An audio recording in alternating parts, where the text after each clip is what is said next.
आज सकाळी मी लवकर उठले होते कारण मला श्रीशाला स्कूलला सोडायचं होतं. क्रिसमसच्या सुट्टीनंतर आज तिचा फर्स्ट डे होता स्कूलचा.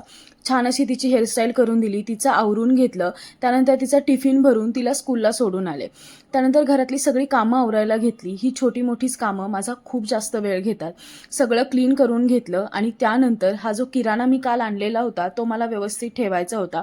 त्यामुळे सगळ्या बरण्या पुसून घेतल्या आणि त्याच्यात तो किराणा लावून घेतला. बाकी पण सगळ्या ज्या छोट्या मोठ्या वस्तू होत्या त्या जागच्या जागी नीटनेटक्या ठेवून दिल्या. तोपर्यंत 10 वाजले होते ऑलमोस्ट. मग मी माझं लॉग इन केलं, ऑफिसचं थोडंफार काम केलं. त्यानंतर मला समोर खूप सारा पसारा दिसत होता तर तो पहिले आवरून घेतला. दुपारी श्रीशाला स्कूलमधून घेऊन आले. त्यानंतर मॅडमचं जेवण होतं. नंतर ती छान अशी झोप काढते आणि झोपेतून उठली की ती अशी मम्मासोबत मस्ती करत असते आणि हा आमच्या दोघींचा टाईम असतो तर आम्ही दोघी पण खूप जास्त एन्जॉय करतो. त्यानंतर असं करता करता मला संध्याकाळ झाली आणि रात्रीचं जेवण तिने तिच्या मित्रासोबत खेळता खेळता केलं.